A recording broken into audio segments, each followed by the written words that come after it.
The video you are about to watch contains health answers that most doctors are not willing to talk about and don't want you to know. You or someone you love may be suffering with health problems such as digestion problems, weight gain, headaches, and even low energy. Today you will find the cause of most of these health problems that are robbing you and your loved ones of good health. Here today to educate you on this vital topic is Dr. Joel Robbins. Dr. Robbins is a medical doctor, a chiropractor, and a naturopathic physician. He has treated over 100,000 patients and has been in practice for over 20 years. Dr. Joel Robbins has written several books on health and wellness. He lectures around the country and has been a guest on many talk shows. In fact, the United States Air Force called him to Washington to help them improve the health of their pilots. Dr. Joel Robbins is a true living example of someone who walks his talk. At the age of 47, he still looks like he is in his 30s. Please pay close attention now as he shares with you today the major cause of most of you and your family's health concerns. In traditional medicine, and unfortunately in complementary health care, we look at the symptom and we say, all right, with that symptom, this diagnosis, what remedy do we give? Is it a drug? Is it surgery? Is it an herb? Is it colonic therapy, acupuncture? What is it? But we fail to ask the primary question, the basic question, which is, what is the cause? If you have a headache and you go to the doctor, he prescribes aspirin, you take the aspirin, your headache goes away. What would logic tell you as to the cause of your headache? Well, that's simple, aspirin deficiency. And yet, there is no such thing. We do not get a headache due to a salicylic acid deficiency. We haven't asked what the cause is. This is like hearing the fire alarm go off in your home and you run up and find the wires to the fire alarm and cut the wire and think, okay, I don't hear the fire alarm anymore, therefore there's no more fire. That's ridiculous. The problem with not looking at causes is that while we're getting relief, we continue to poison the body, we continue to weaken it, and ultimately we end up with some disease process. I believe the number one cause of health problems is auto-intoxication. Auto meaning self, intoxication meaning poisoning. We poison ourselves by our faulty lifestyle. Yes, most of the time out of ignorance. What is the most common cause of auto-intoxication? It's poor bowel function or poor colon health. Oh, come on, you say. That's ridiculous. Well, let me tell you something. There are medical studies that say otherwise. Here are some very interesting facts about our colon. This first one comes from Dr. Anthony Bagier, a professor of gastroenterology in New York, concluded after a 25-year study of over 5,000 cases that every physician should realize that the intestinal toxins are the most important primary and contributing causes of many disorders and health problems of the human body. That's profound. When I went to medical school, chiropractic school, even naturopathic school, I was not taught about the relationship between colon health and physical problems. That is sad.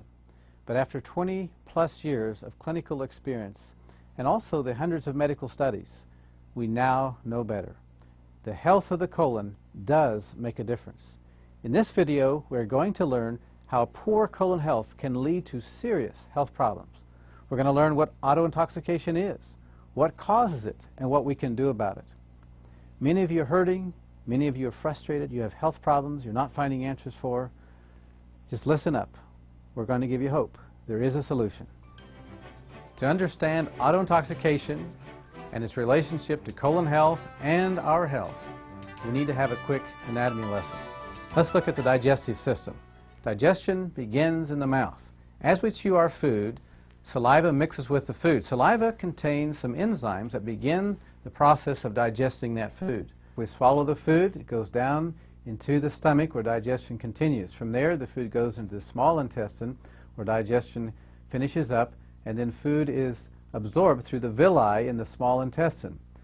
After digestion, after absorption, the food is passed on into the large intestine and becomes fecal matter. It goes across the transverse to descending colon, the sigmoid colon, and out through the rectum. Here's a diagram of your small intestine. It is about 25 feet in length and approximately the width of your thumb. On the close-up here, we see what are called villi. These are finger-like projections through which nutrition is absorbed into the bloodstream to nourish the body. Now, eating toxic food, junk food, can cause a film to build up over these villi, which will hinder the absorption of nutrition into the body.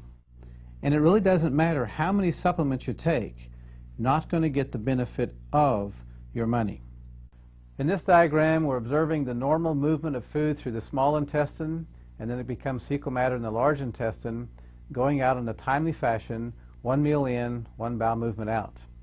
In this diagram, we're observing a sluggish bowel in which several meals are backed up in the large intestine, which is the result of constipation and certainly produces toxic bowel syndrome. You're supposed to have 2 to 3 bowel movements a day if you're eating 2 to 3 meals a day. The bowel movements should be effortless, odorless, and well-formed, and leave you with a feeling of satisfaction and cleanliness when you're finished. Dr. Norman Walker, who by the way died at the age of 109, was one of the foremost pioneers in colon health. He stated that out of 100,000 autopsies that he had attended, there were less than 10% normal colons. Dr. William Hunter said, "The colon is the sewer system of the body, but with neglect and abuse it becomes a cesspool of toxins that spill over into the body." Let me tell you the true definition of regularity. If you eat a meal, you have a bowel movement. You eat 3 meals a day, you should have 3 bowel movements a day, just like a baby. You feed a baby, 20 minutes later, it has a bowel movement. So let me ask you a question. If you're eating 3 meals a day, but you're having just 1 bowel movement a day, or maybe 1 bowel movement every 10 days, as some patients tell me, sometimes once every 2 weeks, believe it or not. Question, what's happening to that food? What's it doing to our body? You're about to find out. Here's a diagram of the normal colon. Notice the ascending colon, transverse colon, descending colon, sigmoid, and rectum. Look at this example of how toxic a colon is. Look at the cross-section of the colon, only leaving a small passageway to eliminate. This waste builds up, causes poisons, which are then absorbed into the body. This is what happens to our colon when we ignore the body's urgings to have regular bowel movements.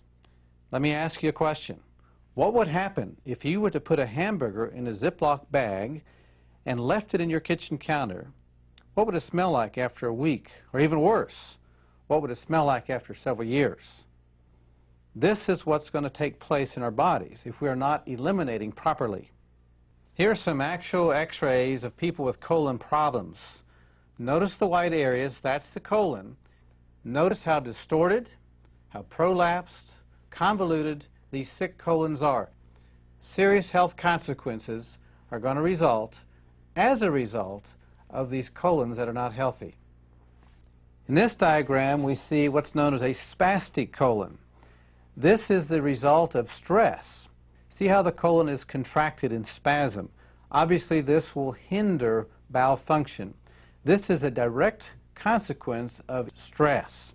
This certainly sets the stage for serious health consequences as this fecal matter remains in the colon for years. One of the most serious consequences of not taking care of a colon is something called a colostomy. And this is where the surgeons remove the colon and the bowel matter passes out through a hole in the abdomen into a sac. Let's spend some time talking about a major health problem in this country, and that of weight problems.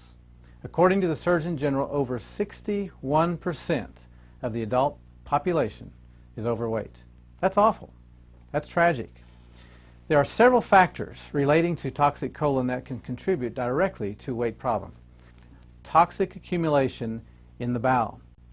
As I've said before, the colon can expand up to 5 times its normal size. This swells up because of the toxic waste that's not being eliminated in a timely fashion. This leads to that condition, megacolon.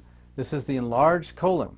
Dr. Jack Lemire, a naturopath and a homeopath, said most people are walking around with at least 7 pounds of fecal matter in their large intestine, and I have seen patients lose that much weight and their tummy bulge following colon therapy.